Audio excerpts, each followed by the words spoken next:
ये केवल अफवाह है, क्योंकि अभी जेल से बाहर आए नहीं तो अफवाहों की बाजार गर्म होना लाजमी है।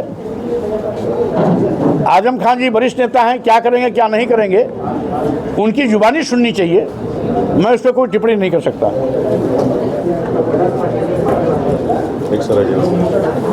नेता अखिलेश यादव ने परवाह नहीं की है और सपा बार बार कहती रही कि बीजेपी ने पॉलिटिकल एजेंडे के तहत उनको अंदर भिजवा दिया। इसमें कोई दो राय नहीं।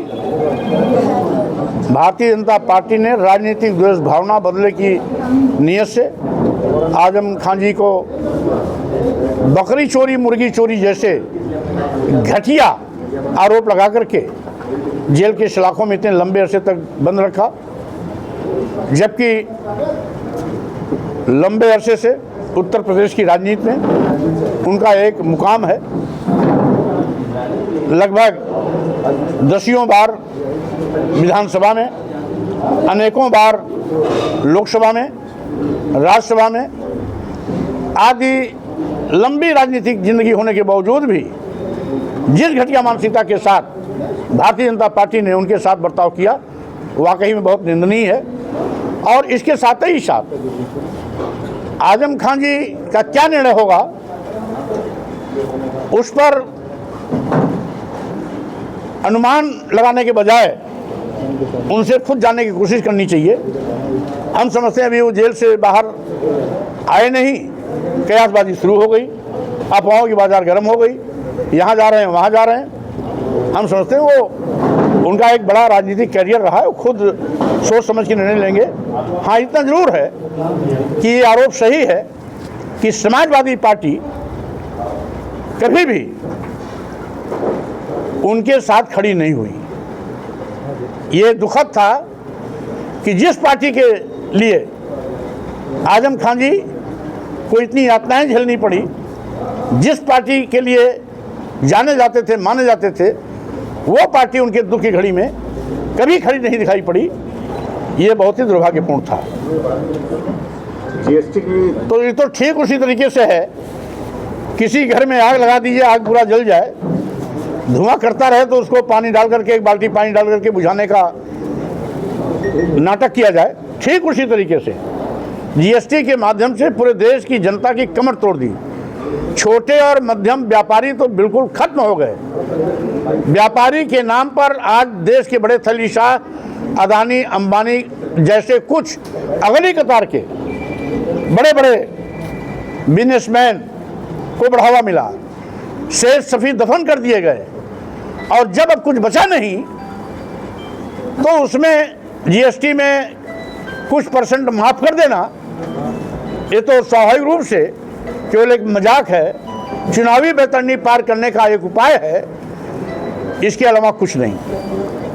आई लव मोहम्मद को लेकर के धर्मों को समान रूप से सम्मान भारतीय संविधान के माध्यम से देने की बात कही गई है।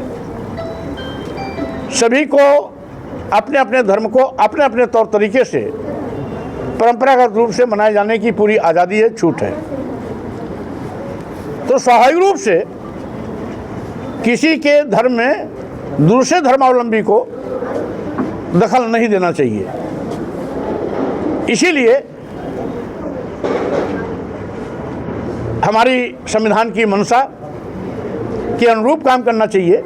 इसलिए जो लोग भी दूसरे के धर्म में दखल दे करके धर्म विशेष के लोगों का अपमान करने की कोशिश कर रहे हैं, उनको इससे बाज आना चाहिए।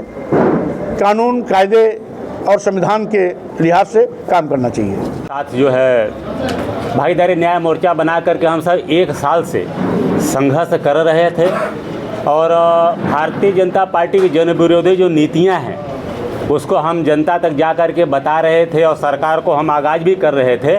और हमारी मेन लड़ाई आरक्षण में वर्गीकरण थी, क्योंकि भारतीय जनता पार्टी केंद्र में 11 साल से अति पिछड़े समाज को गुमराह कर रखी है। जस्टिस जी रोहिणी आयोग का रिपोर्ट बनाया, रिपोर्ट आ भी गया, लेकिन रिपोर्ट लागू नहीं की।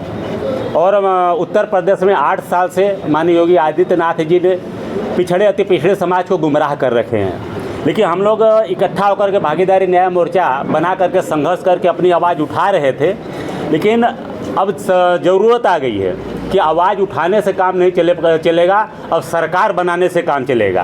तब हम सब माननीय जो है कि मंत्री जी, अपने जनता पार्टी के राष्ट्रीय अध्यक्ष और लोक मोर्चा के संयोजक माननीय स्वामी प्रसाद मौर्य जी के नेतृत्व में मिल करके भागीदारी न्याय मोर्चा लोक मोर्चा के साथ मिल करके जो है संघर्ष करेगा, अपनी आवाज़ उठाएगा। और 2027 में लोक मोर्चा की जो सरकार माननीय स्वामी प्रसाद मौर्य जी के नेतृत्व में बना करके हम अपनी जो हमारी बिगड़ी उसको हम स्वयं बनाने का काम करेंगे, क्योंकि भारतीय जनता पार्टी पूरी तरह से गुमराह कर रखी है, माइंड को हैक कर रखी है। भारतीय जनता पार्टी ने नारा जब दिया कि बेटी बचाओ बेटी पढ़ाओ, नारा सुनने में तो अच्छा लगा, लेकिन हम लोगों को बाद में यह पता चला कि भारतीय जनता पार्टी यह कहना चाहती है भाई आपकी बेटी है तो आपको ही बचाना है, और आपकी बेटी है तो आपको ही पढ़ाना है, हमारी जिम्मेदारी नहीं है। जिसका नतीजा कि पूरे उत्तर प्रदेश में आए दिन अत्याचार, अन्याय, बलात्कार, चोरी, डकैती चरम सीमा पे है। बेटियों की अपहरण हो जा रही है, सालों साल पता ही नहीं चल रहा है।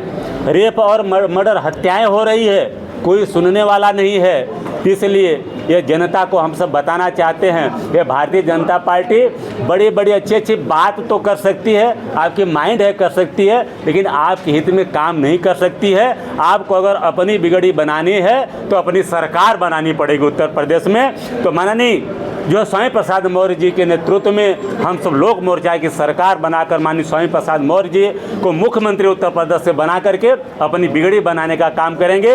इसी सिद्धांत से, इसी उद्देश्य से आज भागीदारी न्याय मोर्चा लोक मोर्चा में शामिल होने का निर्णय लिया है। पंचायत चुनाव को लेकर क्या तैयारियां हैं, उसके लेकर साथ में लड़ेंगे आप लोग?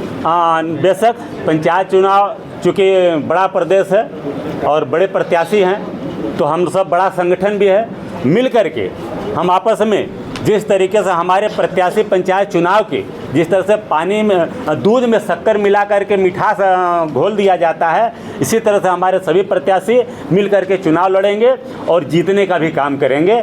ये हमारा जो है कि एक सेमीफाइनल जो है कि त्रिस्तरीय चुनाव होगा लोक मोर्चा का। और अन्य प्रदेश में पार्टी का गठन विस्तार बढ़ा रहे थे, लेकिन इसी के साथ हमारे पुराने साथी पूर्व मंत्री आदरणीय स्वामी प्रसाद मौर्य जी जो लोक मोर्चा बनाया है, हम लोगों की विचारधारा एक है, तो हम लोग मिल करके माननीय बाबूराम पाल जी जो राष्ट्रोदय पार्टी के राष्ट्रीय अध्यक्ष हैं और केवट राम धनी बिंद जी जो भारतीय मानव समाज पार्टी के राष्ट्रीय अध्यक्ष हैं, हम तीनों लोगों ने लोक मोर्चा में शामिल होकर के मिशन 2027 के लिए माननीय स्वामी प्रसाद मौर्य जी का साथ देना चाहते हैं। जो उत्तर प्रदेश में जो बीजेपी का जंगल राज चल रहा है, उस जंगल राज को ख़त्म करने के लिए हम सारे लोग मिलकर के भारत के मूल निवासियों को, जो डॉक्टर B.R. अम्बेडकर साहब ने कहा है कि जिसकी जितनी संख्या भारी उसकी उतनी हिस्सेदारी के आधार पर